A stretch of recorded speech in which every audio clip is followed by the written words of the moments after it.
สบายดีมื้อนี้ก็สิพาพี่พาน้องไปเบิ่งประเพณีอันดีงามของเผ่าผู้ไทยแค้นเผ่าผู้ไทยแหน่นเนาะเจ้าต้นฉบับหรือว่าบ้านดงท่าเนาะเจ้าบ้านดงท่านี่แหละต้นฉบับของศาสนาพุทธแม่นบ่เจ้าขอโทษเด้อคันเว้าเกินไปเนาะเจ้าอันนี้แม่นวัดเนาะวัดบ้านดงท่าอันบ้านดงท่าแม่นบ้านใหญ่ที่ว่านับถือหรือว่าเคารพศาสนาหลายกว่าหมู่เนาะเจ้าที่ว่าเป็นบ้านก่อสร้างธาตุพนมก็แม่นบ้านดงท่านี่แหละเจ้าไปสร้างนะเจ้าเพิ่นเล่ากันมานะเจ้ามื้อนี้ก็มีโอกาสเวลาแล้วก็มาพาพี่พาน้องมาเบิ่งการสร้างน้ำกระทำบุญของชาวบ้านดงท่าเนาะเจ้าเผ่าผู้ไทยแหน่นเจ้าเพราะว่าเสียงบ่แม่นผู้ไทยพิเลอได้ผู้ไทยแหน่นว่าซั่นกับสิพาพี่พาน้องอยู่ยาวๆในตอนเช้ามื้อนี้กันเนาะเจ้าตักบาตรบุญกองข้าวว่าซั่นแล้วก็สิย่างเข้าไปหาในบ้านเพิ่นจักเล็กจักน้อยเนาะเจ้าในบ้านเพิ่นก็เกี่ยมลงมาแล้วพ่อเนาะผู้คนกำลังไหลลงมาเนาะเจ้ามีแต่ศิลวัตรเพิ่นเว้าจ้อยๆอยู่ทางถึงคุณแหละเนาะเจ้า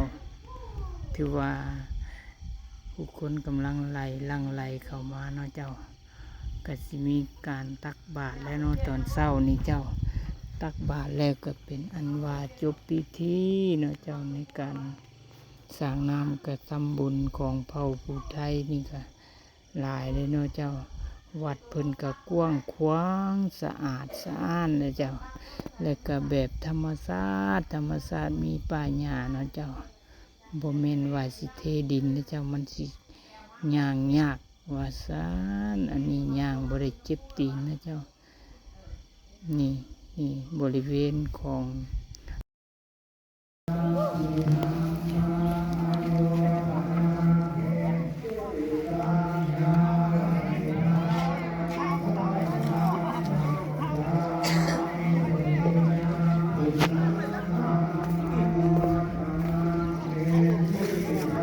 ใส่บาตรดิคาคือกองเข้าใช้กองเข้าคือบ่เห็นปกไว้ บ้านเฮาสิเฮ็ดกองใหญ่ๆในปีนี้บ้านเจ้าเลยเฮ็ดเป็นอันกองนั่นนะไว้อยู่ในเดิน บ้านข่อยเลยบุญกองเข้าแล้วเป็นกองกันเมียนอยู่ในสรุปเรียบร้อยเนาะนี่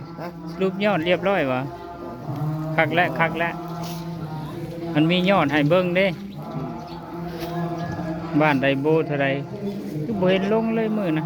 ไหนคือบ่เห็นลงแพร่พุ่นเลยวะคนพ่อสีคนพ่อบ้านอะไรเนาะอะไรลงมานี่แล้วคนนั้นเลยยังกาเกียมกลุ่มเนื้อก็ยังบ่ทันเอาหรือว่ากาเกียมเนาะเดือน3บ่หรือว่าเดือนนี้ว่าเดือน3พุ่นแหละพร้อมเดียวเลยพร้อมกับสูตรควันเข้าเลยมันแล้วไว้แน่คนละก็อยากลาแล้วเบิ่งยังหึงเถิกได้เนาะเบิดเดือนนี้พุ่นแหละเดือน3ไม่3ค่ำนี่ก็หากออกไม่2ค่ำนี่เดือน2 3ค่ำ4ค่ำมื้อนี้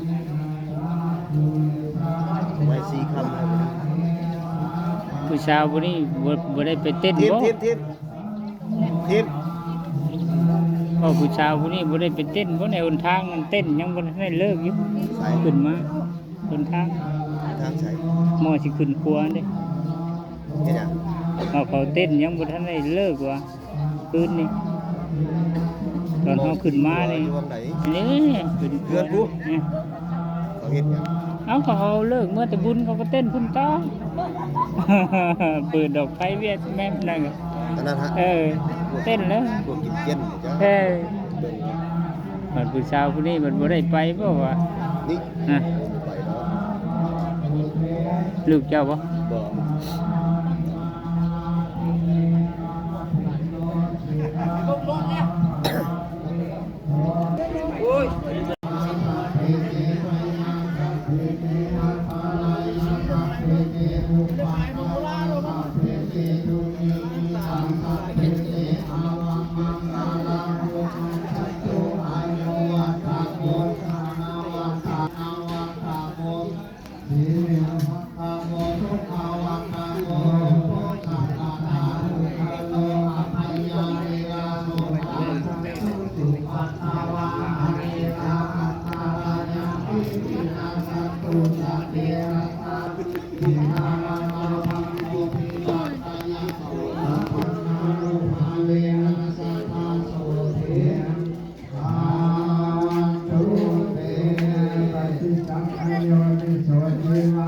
ตะโลนี่อยู่วัดเลย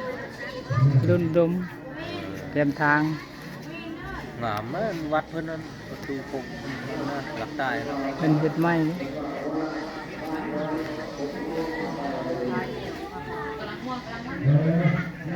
พระเพิ่นก็ได้พระเก่าแก่ขึ้นมาแต่พุทธคนมันพ้นขึ้นมาชนะ พระเก่าเนาะสร้างพ่อ